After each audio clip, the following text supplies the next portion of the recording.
London, 1888. A city of two faces, one of immense wealth and progress, and another of crushing poverty and hidden darkness. In the narrow, suffocating alleys of Whitechapel, the fog didn't just hide the city's secrets, it hid a predator. For over 130 years, historians, detectives, and true crime enthusiasts have asked the same question. Who was Jack the Ripper? He wasn't just a killer, he was a ghost that vanished into the London night, leaving a legacy of fear that shaped modern forensic science forever. Tonight, we peel back the layers of the Victorian fog to uncover the truth behind history's most elusive monster. It was the Autumn of Terror. Between August and November 1888, 5 women, known as the Canonical Five, met their tragic ends. Mary Ann Nichols, Annie Chapman, Elizabeth Stride, Catherine Eddowes, and Mary Jane Kelly. These weren't just names. They were real people, struggling in the harsh reality of East London.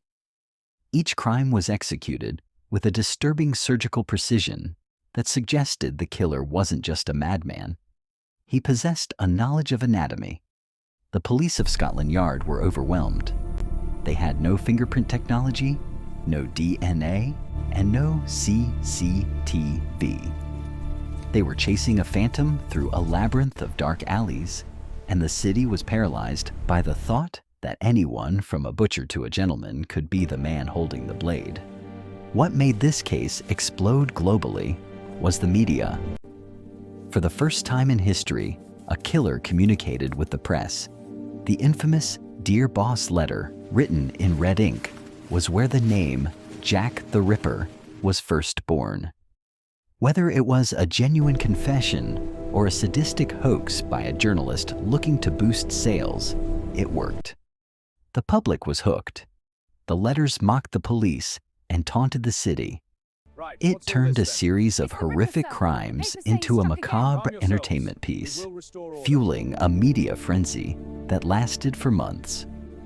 It changed how we report crime even today, but it also clouded the investigation with thousands of false leads. Kosminski, a Polish barber living in Whitechapel. Many modern researchers point to him because of DNA evidence found on a shawl years later. He suffered from severe mental illness and was committed to an asylum shortly after the killing stopped. Second, Montague Druitt, a promising young barrister who committed suicide shortly after the final murder. Some investigators, including members of Scotland Yard at the time, believed his sudden death was the reason the killings ceased. Third, Walter Sickert, a famous painter who was obsessed with the Ripper case. Critics point to his paintings, which often featured dark, eerie bedroom scenes that some claim mirror the crime scenes. Did his art reveal a dark reality he was hiding? In the 21st century, we've tried to solve the puzzle with science. In 2014, a blood-stained shawl, allegedly from the scene of Catherine Eddowes' murder, was tested with advanced forensic technology. The results pointed toward Kosminski. However, the scientific community remains divided. The chain of custody for the shawl is shaky, and history is rarely that simple.